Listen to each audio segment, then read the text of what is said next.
graça e a paz do nosso Senhor Jesus. Estamos aqui hoje para mais uma aula acerca da Bíblia Sagrada e nós vamos estar tratando do Sermão do Monte. Iniciaremos uma série de estudos acerca do Sermão do Monte.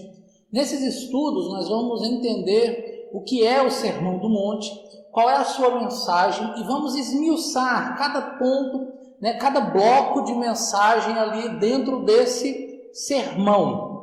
Mas que sermão é esse? Esse é o sermão no qual Jesus vai ensinar para aqueles que estão lhe seguindo, aqueles que são seus discípulos, para que eles saibam como o cristão deve agir e como o cristão deve ser, ou seja, todo o proceder da vida cristã é abordado por Jesus aqui. E nós vamos entender isso de uma maneira bastante clara com o nosso mestre.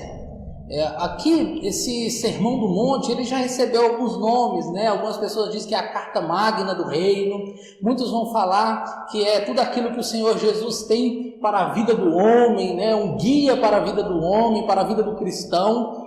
John Stott vai mais fundo e ele diz que o Sermão do Monte aponta para a contracultura cristã. E o que é a contracultura cristã? O que ele quer dizer com isso? John Stott, na verdade, ele está dizendo que o cristão tem que viver de maneira diferente do mundo. O mundo ou a cultura mundana aponta para um lado, para uma direção, para um alvo. E o cristão tem o outro lado. É contra tudo isso. Não que o cristão irá sair do mundo, mas que dentro do mundo o cristão vai ter um comportamento diferente. Então, nós vamos falar sobre isso. E eu creio que é muito edificante, Vamos falar aqui sobre esses detalhes.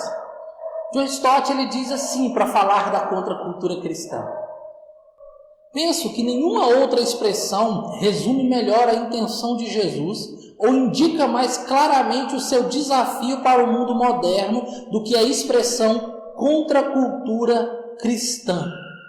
Para falarmos sobre essa contracultura ou sobre esses ensinamentos de Jesus para a vida do cristão, nós vamos responder aí algumas perguntas, tá? E antes vamos estar lendo os 2 primeiros versículos do Sermão do Monte. O Sermão do Monte ele vai do capítulo 5 até o capítulo 7 de Mateus, do Evangelho de Mateus. Portanto, são 3 capítulos tratando desse sermão. Lucas também aborda o Sermão do Monte, também vai escrever sobre ele, mas apenas alguns versículos em Lucas 6, mas não o mais abrangente, de uma maneira maior, nós vamos encontrar aqui em Mateus. Então nós vamos nos deter aqui ao Evangelho de Mateus para estar estudando o Sermão do Monte. Então vamos ler, acompanhem comigo na tela, Evangelho de Mateus, capítulo 5, do verso 1 e o verso de número 2. Diz assim: vendo Jesus as multidões, subiu ao monte, e como se assentasse, aproximaram-se os seus discípulos, e ele passou a ensiná-los, dizendo. Então, a primeira pergunta que nós podemos fazer é: quem pregou o Sermão do Monte? E nisso fica claro, Foi o nosso Mestre Jesus, foi o nosso Senhor e Salvador Jesus Cristo. E aqui, entendendo que é Jesus, nós podemos compreender o privilégio que nós temos em ter em mãos esse estudo, essa pregação, pois nós temos aqui a pregação do próprio Deus pregando com a sua autoridade divina, pois Jesus é Deus, ele é homem, 100% homem, mas ele também é 100% Deus. Então nós vemos aqui o próprio Deus pregando. Quando eu digo isso, eu não estou falando que esse pedaço da Bíblia, esses 3 capítulos são mais importantes no sentido de palavra de Deus do que o restante da Bíblia. Nós cremos que toda a Bíblia, de Gênesis a Apocalipse, é inspirada por Deus e toda ela é útil para o ensino, para a repreensão, para a educação na justiça. Então não tem uma parte nenhuma das partes é mais palavra de Deus do que a outra. No entanto, nós aqui no Sermão do Monte, nós temos o privilégio de ver o próprio Jesus, o próprio Deus pregando essa palavra, né? A gente tem na Bíblia, nos demais livros, em outros pontos, nós vemos Jesus inspirando, nós vemos Deus inspirando, o Espírito Santo inspirando homens a escrever. Aqui nós temos esse homem, Mateus, escrevendo, mas escrevendo aquilo que saiu dos lábios de Jesus. Então Jesus está ali no monte, é ele, o Deus, o Verbo, a verdade, pregando a palavra da verdade. Então esse é um privilégio, né? O Logos de Deus, aquela palavra que a partir dela tudo se formou e que antes dela nada se fez. O próprio Verbo, a própria palavra encarnada, pregando a palavra. Então, quando nós olhamos para o Sermão do Monte, nós temos aqui o maior pregador pregando ele mesmo, que é a palavra de Deus. E esse é um privilégio que nós temos de ouvir o autor da vida pregando a sua palavra. A segunda pergunta que nós podemos aqui fazer nesse momento é: para quem Jesus pregou esse sermão? Deus prega, Jesus prega, mas para quem ele pregou? O texto diz, no versículo 1 que nós lemos, que havia ali uma multidão e Jesus deixa essa multidão, vai para o monte e os seus discípulos o acompanham. Aqui é sempre importante nós entendermos que nós não estamos falando, a Bíblia não está falando dos 12, né? Jesus não subiu apenas com os 12, mas haviam outros discípulos com Jesus. Em meio a esses discípulos, o Senhor Jesus escolheu os 12 apóstolos. Mas haviam outras pessoas que estavam com Jesus, aprendendo com Jesus, andando com Jesus, apesar de em determinados momentos o Senhor Jesus levasse apenas os 12 e em outros momentos o Senhor Jesus levasse apenas 3, né? Pedro, Tiago e João. Mas aqui provavelmente tinha mais do que, né? Ia além dos 12. E também pode ser que havia outras pessoas ali ouvindo, mas Cristo endereça, o endereço da mensagem aqui naquele momento é para os seus discípulos, para aqueles que o seguem, para entender que há uma diferença entre os seus discípulos e o mundo. Por isso, e nós vamos ver isso ao longo do estudo, que há uma diferença entre quem serve a Deus e quem não serve. Aqui nós não estamos falando no sentido de orgulho, de se sentir superior, melhor, mas uma diferença comportamental e uma diferença no ser, né? Aquilo que a pessoa é e a maneira com que a pessoa age. É por isso que Jesus chama os seus discípulos e passa a ensiná-los, né? Aqui vai dizer que Jesus ensina como se estivesse sentado. Aqui nos dá também um referencial para nós entendermos que Jesus aqui está realmente trazendo um estudo para aqueles seus discípulos. Né? O rabino, aqui, quando ele queria, ele ensinava andando por onde ele ia, mas em determinados momentos, quando ele queria que os seus discípulos realmente fixassem aquilo como algo muito importante, ele se assentava para ensinar. E é isso que o nosso Senhor Jesus faz, ele se assenta para ensinar aqueles homens como eles devem proceder. A terceira pergunta que eu gostaria aqui de estar fazendo e respondendo para os irmãos é: qual é a divisão desse sermão? Em quantos pontos esse sermão foi dividido? De fato, nós não podemos afirmar como o Senhor Jesus organizou esse sermão no momento em que ele foi transmiti-lo.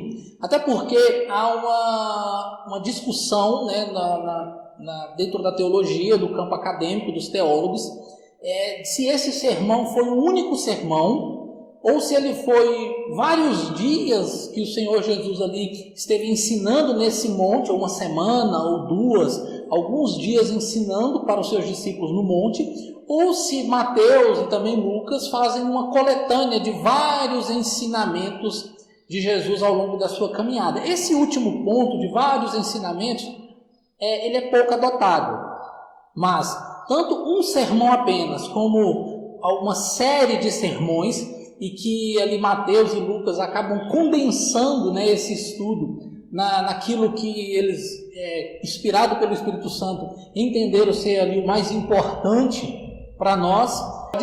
Pode ser tanto um ponto como o outro. Mas aqui nós podemos dividir nesses 3 capítulos alguns pontos essenciais que são bastante distintos, mas que também eles se complementam. Aqui nós temos também, meus irmãos, que entender isso. Eu não posso pegar pedaços da Bíblia e querer aplicá-los à minha vida, excluindo outros. No Sermão do Monte também é assim, né? Eu vou dar um exemplo aqui antes de nós começarmos. Na semana que vem nós vamos falar sobre as bem-aventuranças. Após falarmos sobre as bem-aventuranças, provavelmente nós vamos ter 2 ou 3 aulas sobre as bem-aventuranças. Nós vamos falar sobre ser o sal da terra e a luz do mundo. São aparentemente 2 pontos distintos, mas que eu não posso ser o sal da terra sem a luz do mundo, sem eu ter na minha vida, viver e exercitar as bem-aventuranças, né? Eu não posso dizer que eu sou o sal da terra e a luz do mundo sem viver as bem-aventuranças de Cristo. Então, nós vamos dividir para ensinar, vamos dividir nesses pontos distintos, mas que eles vão se complementar ao longo do estudo, né? Porque é a maneira com que nós devemos viver e devemos agir. Aqui eu vou adotar uma divisão feita por John Stott, tá? Ele dividiu em 8 pontos, e dentro desses 8 pontos eu vou estar aí trazendo para os irmãos o estudo em cada um desses pontos. Hoje eu vou apenas trazer uma introdução sobre cada um desses pontos. Essa divisão, como eu já disse, do John Stott, está no livro dele, A Contracultura Cristã. Tá? Os irmãos que encontrarem aí podem comprar, que é um livro muito, muito abençoado. Então vamos lá. O primeiro ponto, o Senhor Jesus vai falar do caráter cristão, e é justamente as bem-aventuranças, né? Aqui ele vai enfatizar esses 8 sinais principais da conduta do caráter cristão. E logo no começo, irmãos, quando nós começarmos a estudar as bem-aventuranças, os irmãos vão ver que realmente há uma diferença de pensamento da cultura do mundo para a cultura cristã, para aquilo que o Senhor Jesus ensina. Há ali uma discussão que nós temos como cristãos de fazer. Temos que aprender e, acima de tudo, viver com esse caráter cristão. Nós vamos estudar então do versículo 3, do capítulo 5, do versículo 3 até o versículo 12, sobre as bem-aventuranças. O outro bloco, o segundo bloco que nós vamos estudar, é acerca da influência do cristão. E a influência do cristão vai do versículo 13 até o versículo 16 do capítulo 5 de Mateus. Nesse nós vamos estar falando sobre o cristão no mundo, ser o sal da terra e a luz do mundo, ou seja, fazer a diferença, né? Como o cristão deve exercer bem dentro da sua comunidade, como o cristão deve viver a sua vida cristã nos conformes do que estava escrito ali nas bem-aventuranças. Então, o cristão que vive conforme, ele se torna o sal da terra e a luz do mundo. O caráter cristão. O segundo, a influência do cristão. E em terceiro, a justiça do cristão. Né? Qual deve ser a nossa postura diante das leis morais de Deus? Que é um ponto muito importante. Né? Um outro ponto também que nós vamos estar aí falando é se a lei foi abolida da vida cristã. Jesus veio abolir a lei ou não veio? Né? Jesus mesmo diz lá que não veio abolir a lei. E aqui ele vai abordar alguns assuntos acerca da lei. Vai falar do homicídio, do adultério, dos juramentos, da vingança. Vai falar sobre o amor ao próximo. Então nós temos aqui bastante coisas para ensinar acerca da lei do Senhor, as leis morais do nosso Deus. O quarto ponto, o quarto bloco que nós vamos aqui estar estudando mais à frente é sobre a piedade do cristão, a vida religiosa, né? O apreço que nós temos pelas coisas de Deus. Vai do capítulo 6, do verso 1 até o verso 18. E aqui, meus irmãos, nós vamos aprender algo muito importante. Primeiro, não sermos hipócritas como os religiosos. E em segundo, nós também não sermos mecânicos como os pagãos, como aqueles que não conhecem a Jesus. Nós não vamos aqui agir nem de maneira hipócrita, ou seja, eu não vou para a igreja, eu não vou cultuar a Deus me achando superior ao outro, mas eu também não vou para a igreja para fazer as coisas de maneira mecânica, né? Muitas vezes a pessoa canta sem saber por que está cantando, a pessoa fala sem saber o que está falando, a pessoa participa de um culto e não sabe o que está acontecendo ali na liturgia. Então nós vamos entender sobre isso, sobre essa piedade cristã, essa vida religiosa cristã. Nós também vamos aprender sobre a ambição do cristão. Nós vamos do capítulo 6, do verso 19 até o 34, falar sobre a ambição do cristão, a relação do cristão com o dinheiro, com os bens materiais, com as coisas que se pode comprar, as coisas que a traça corrói, né? Nós temos visto isso crescer nos últimos anos, onde a vida cristã é associada aos bens materiais, onde o evangelho, né, até já existem, já até denominaram o evangelho da prosperidade, né, a teologia da prosperidade, e nós vamos ouvir o que o Senhor Jesus fala sobre isso, né? Se é possível o homem servir a dois senhores, se é possível o homem estar servindo a Deus e ao dinheiro ao mesmo tempo. Também é um estudo bastante importante para os nossos dias atuais, como toda a Bíblia, né? E aqui no Sermão de Jesus não é diferente. Nós aprendemos muito daquilo que é atual, né? Tem uma aplicação na nossa vida muito grande. Outro ponto que nós vamos estudar é os relacionamentos do cristão. Vai do capítulo 7, do verso 1 até o verso de número 20. Né? Nós, como cristãos, estamos no mundo, vivemos. Né? Vamos ao mercado, vamos à padaria, vamos à escola, à faculdade, congregamos, né? Estamos aí no mundo. E como pessoas que têm relacionamentos, como que está sendo esses relacionamentos nossos?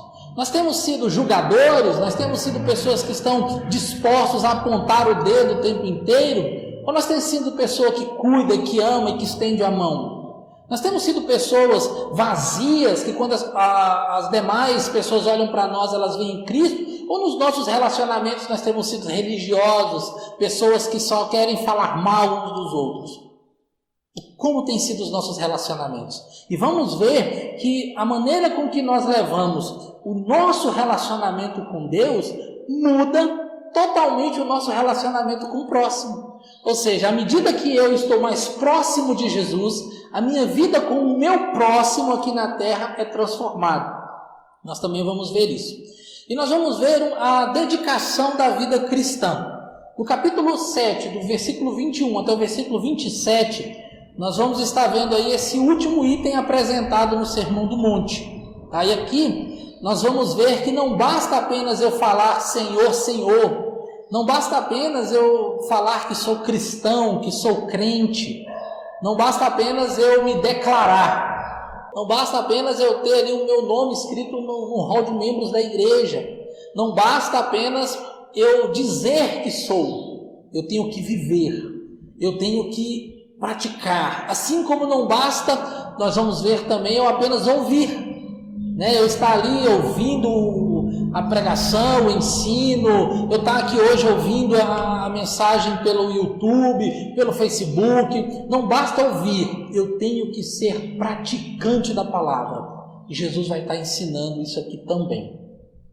Pois bem, meus irmãos, ao longo dessa jornada que nós vamos estar aí juntos no Sermão do Monte, eu peço que os irmãos estejam lendo o Sermão do Monte, acompanhando com a gente, tá? Eu creio que vai ser um momento de bastante edificação, vai ser aí uma viagem pela Palavra de Deus, pelas Sagradas Escrituras, que nós vamos aprender muita coisa e eu creio que vai ser muito edificante para a nossa vida. Eu conto com os irmãos, peço que vocês estejam aí nos acompanhando, aqueles que não estão inscritos se inscrevam, né? Toca aí o sininho para estar toda semana recebendo um novo estudo, acompanhando para que você possa ter a sua vida transformada. O Sermão do Monte, ele nos apresenta a vontade de Jesus para os seus discípulos, a maneira com que nós devemos viver e a maneira com que nós devemos ser. Esse sermão, na semana que vem nós já iniciamos aí falando acerca do caráter cristão com as bem-aventuranças e vai ser aí essa jornada abençoada. Amém? Então que Deus abençoe a sua vida, e eu te espero aqui na próxima semana para a gente dar prosseguimento, e vou passar aí uma tarefa para os irmãos. Leiam e meditam do capítulo 5, do versículo 1 até o versículo de número 12, tá? Mateus capítulo 5, versículo 1 até o 12. Leiam, meditem, e que nós vamos estar aí traçando, se Deus quiser, essa caminhada do estudo da palavra de Deus. Amém? Eu quero orar pela sua vida. Vamos orar. Senhor, nós te pedimos uma vez mais que o Senhor esteja abençoando o teu povo, abençoando a tua igreja, abençoando, ó Deus, aqueles que estão nos acompanhando, ó Pai, aqui pelas redes sociais, ó Deus, e aprendendo mais da tua palavra. Pai, sabemos, ó Deus, das dificuldades desse mundo, da cultura desse mundo, mas como, ó Deus, o teu servo John Stott escreveu, nós somos a contracultura. Se o mundo aponta para um lado, nós estamos indo na outra direção, na sua direção, ó Pai, atendendo o teu chamado, sendo obedientes a ti. Nos ajude, ó Pai, nesse processo. Nos ajude, ó Deus, nessa caminhada. É o que eu te peço em nome de Jesus. Abençoe, ó Pai, todos que aqui estão. Amém e amém. Que Deus abençoe, fique na paz, com a graça de Deus.